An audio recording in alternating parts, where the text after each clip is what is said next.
For me, there is a small contact. I don't believe it's enough for a penalty kick. I think he's going down. I think he's looking for it. And I think the referee probably and did make the best decision as it was to play on.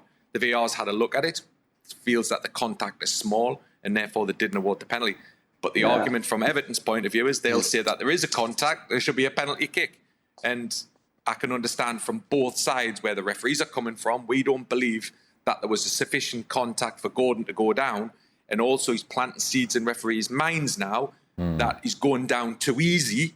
But you don't prejudge decisions, but you're starting to think, if I've got a doubt what we've just talked about with the German referee in the Bundesliga, if you have a doubt, the best decision is to play on. Go on, Robbo.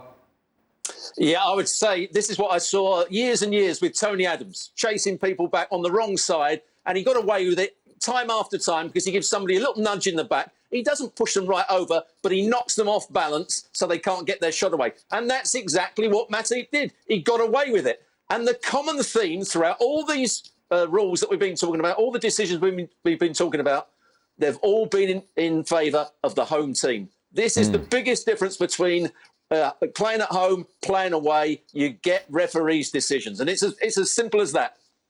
Jan, penalty or no? For me, no penalty. I understand what Rob was saying is that some teams have never get penalty against them. I understand that. But this is a Merseyside Derby. This is Liverpool against Everton. This is Bob Latchford. That is Bob Latchford, Andy Gray, Tommy Smith, and what all they're called. And we have to be aware, because a lot of the situation we've seen today, it can't be enough to just touch someone. And if they go down, that's going to be a penalty. Then we are losing the identity of our game. And VAR can also not be an instrument to make our game softer. I don't like that development. And then we'll just have to take it from there. Robbo, your response? Yeah, I don't want the game to be soft, but in situations like that, when somebody's on the wrong side and they're running into the box, as Gordon was, and he gets a shove in the back, it stops him from getting his shot away because he's pushed off balance. And people say, oh, well, it's only a little shove. It's a shove. He puts his arm in his back. It's a penalty.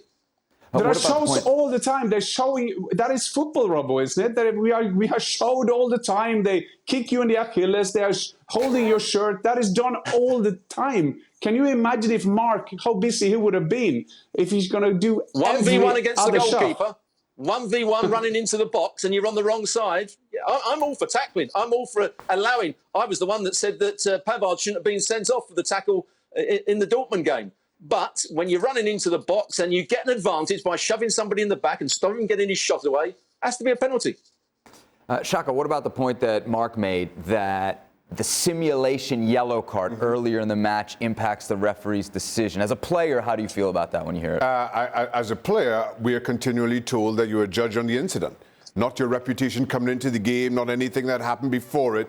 So you're judged on that one happening. And if it's a foul, regardless of what happened before in terms of simulation, you have to give it. But at the same time, we also recognize, and I've always said, referees are human, and that kind of shades their opinion as well. But it shouldn't. So I'm not sure how you have it both ways. All right. Are we done with the refs? We done complaining? Until next week. Klatz, just your final thought on the idea that, because you mentioned it there, and from the player's perspective, we hear it. Should Gordon really be judged on something that happened earlier in the match, the simulation kind of coming into the referee's mind to make that decision? Is that how refs work? Should work? No, I think, let's be clear about this. Referees don't prejudge players. They don't prejudge the game. They judge each decision individually. However, when a player is simulated already, he's been doing it many times in matches, it has a seed of doubt. So therefore, the referee will, if he sees a small contact, he'll probably just go and play on. And in this case, maybe his reputation got the better of him, because I can understand where Stuart is saying there is a small contact in the back. He may have got it in another day. But in this game, in a Merseyside Derby, for me, this contact is so small, and he's also looking for it. He's also going down when there's a small contact. For me, I think the referee got this spot on by just letting the game flow.